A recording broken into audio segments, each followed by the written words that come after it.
फूलपुर नाम के कस्बे में एक जादूगर रहता था।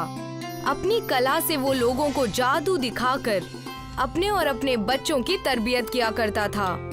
बड़ा बेटा राजू जो बचपन से ही पायलट बनना चाहता था और छोटा बेटा श्याम जिसका ख्वाब था कि वो बड़ा होकर आलीशान गेस्ट हाउस खोले। उन्हें अपने अब्बू के करतब से कोई लेना देना नहीं था।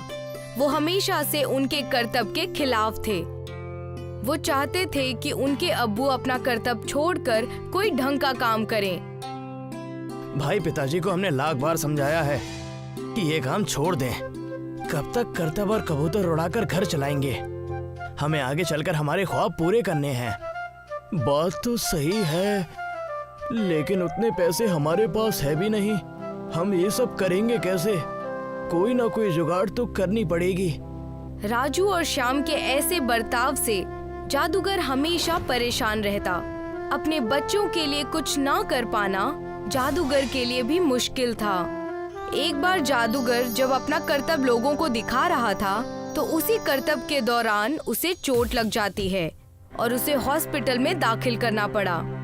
डॉक्टर ने कहा कि उन्हें बेड रेस्ट की जरूरत है। इन्हें अब भाग दौड़ करने की जरूरत नहीं है। सेहत का ध्यान दे।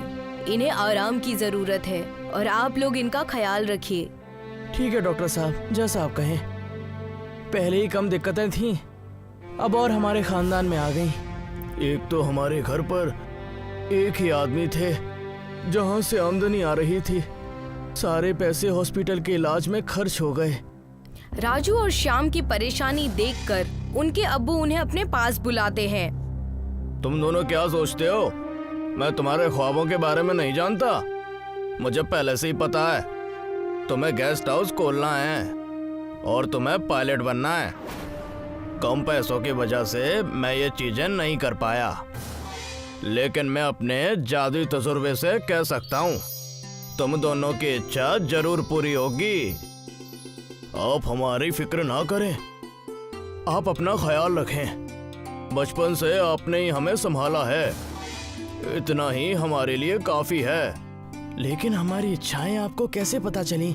इस बारे में तो हमने आपसे कोई भी बात नहीं की। ओह, तो तुम्हारा अब्बू ही ना। वक्त आने पर तुम्हारे ख्वाब जरूर पूरे होंगे। जाओ जाओ, मुझे आराम करने दो। राजू और श्याम अपने अब्बू के कमरे से बाहर जा ही रहे होते हैं कि उन्हें पता चलता है कि उनके अब्बू ने उनके लिए एक छोटा जादुई प्लेन रखा है। राजू और श्याम जानते थे कि उसमें जादू है। दोनों भाई जादुई एरोप्लेन लेकर खुले मैदान में जाते हैं और वहां जाकर देखते हैं। शायद इस मैदान में कोई काम बने। एरोप्लेन यहाँ रख दो और जादू देखो। राजू ने एरोप्लेन जैसे ही जमीन पर रखा, देखते ही देखते एरोप्लेन पूरे मैदान में आ गया। अरे वाह, तुम्हारा काम तो पूरा हो गया। जरूर पिताजी ने मेरे बारे में भी कुछ सोचा होगा। इससे हम व्यापार करेंगे। विदेशी लोगों को हमारे गांव में विमान से लाकर उसका इस्तेमाल करेंगे। मुझे तो यकीन ही नहीं हो रहा है। हमारा कारोबार बहुत चलेगा अगर हम इसे चला पाए तो। ठीक वैसा ही हुआ। राजू अपने जादुई एरोप्लेन से विदेश जाकर विदेशियों को लाता। वक्त बीत रहा था। जादूगर की तबीयत अब ठीक हो रही थी। अपने बच्चों को खुश देखकर वो भी बेहद खुश था और एक दिन अपने बच्चों के एरोप्लेन के चक्कर लगाने के लिए जादूगर चला जाता है। अरे वाह राजू बेटे, तुमने तो बहुत अच्छा धंधा संभाला हुआ है। मैंने तो एक छोटी सी एरोप्लेन रखी थी यहाँ पे। देखने से लग रहा है कि दोनों भाइयों ने मिलके एक आलीशान महल बना दिया है। अरे अब्बू, ये सब आपके जादू की वजह से ही तो हुआ है, वरना हम कहाँ जाते। राजू भैया भी बहुत खुश हैं। जी अब्बू, मेरा बचपन का पायलट बनने का ख्वाब भी पूरा हो गया। मैं पढ़ तो नहीं सका, लेकिन आपके जादू की वजह से मैंने हर चीज हासिल कर ली है। राजू का एरोप्लेन से बेहद अच्छा कारोबार होने लगा था और शाम राजू के एरोप्लेन से विदेशियों का स्वागत करता था और उन्हें कस्बे घुमाने का काम किया करता था। दोनों भाई अच्छा पैसा कमा रहे थे। विदेशी उनके काम से खुश होकर उन्हें ज्यादा पैसे दे दिया करते थे। सुनो, हम तुमसे कहना चाहता है कि एरोप्लेन में ही गेस्ट हाउस शुरू कर दो। इससे तुम्हारा ज्यादा मुनाफा होगा। मैं ऐसा ही करूँगा। मैं इस बारे में सबसे बात करता हूँ। Thank you. श्याम विदेशी की बात सुनकर अपने भाई और अपने अब्बू से कहता है, भाई और अब्बू, मुझे आपसे एक जरूरी बात करनी है।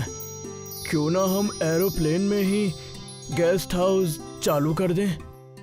इससे हम लोगों को अपने गांव में ही नहीं बल्कि कई सारे गांव में भी घुमाएंगे। सही कहा, लोग घूम भी लिया करेंगे और वहीं आराम भी कर लिया करेंगे। तुम दोनों की बातें मुझे बेहद अच्छी लग रही हैं। बस एक शर्त है, इसमें तुम्हारा साथ मैं भी दूंगा।